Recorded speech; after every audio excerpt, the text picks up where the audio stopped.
Welcome to Packmates, a podcast about Magic the Gathering Limited, where we take a deep dive into the current limited format. Today we're going to talk about Murders at Karlov Manor. We're going to go into the Izzet Guild, and we're going to talk about which commons and uncommons I feel like fit best with this archetype. First up, we have our Signpost Uncommon. First up is Detective Satchel. This card has seemed really good to me so far. I have done a couple drafts with some friends, and this card seemed really good and hard to beat. Gleaming Gear Drake, I did not get the chance to play with, but it seems like it'll be a solid signpost, and I would consider both of these to be signals when you're drafting. Izzet is all about making artifacts and sacrificing them, and these two both go really well with that plan, and I would be happy to pick either of these highly. First up, we have some red uncommons. Cornered Crook will be very good. Sacrifice an artifact to do 3 to any target. Crime Novelist makes all of our crews cost less and gets counters. Harry Dronesmith gives us a repeatable Thopter attack. And Reckless Detective will be very good in most red decks, this one included, because it also will sacrifice artifacts instead of just looting. Next up, we have some blue uncommons. Case of the Filch Falcon will be really good in this deck. I believe this is one of the only decks it'll go in.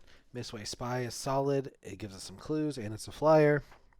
Eliminate the Impossible will be a solid trick and allow us to block profitably. Exit Specialist will be solid in most blue decks, and I feel like it will be solid here as well. There are also some solid uncommon removal spells in red and partially in blue that I think will be fine in our deck, but I'm not going to highlight them here. I've highlighted them in other videos. Next up, we have some blue commons that I feel like will be very solid in our deck. Benthic Criminologist lets us sacrifice our clues for free when it ETBs and when it attacks. Cold Case Cracker's just a solid flyer. Deduce is fine. Out Cold will be very good in our deck as it will slow them down and let us set up our board and become nearly unstoppable if we have the Satchel.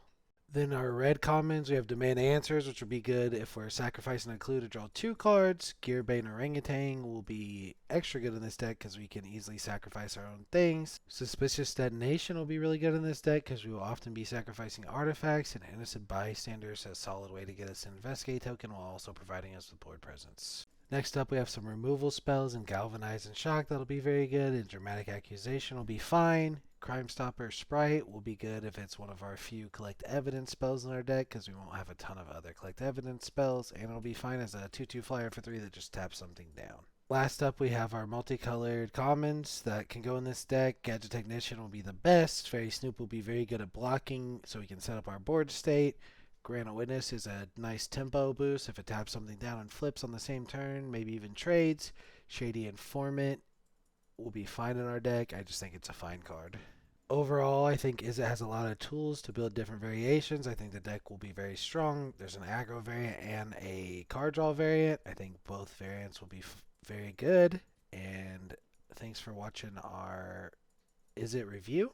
If you feel like there's any cards I missed, please leave them in the comments. And don't forget to subscribe. Check out the Discord. We'll see you guys next time.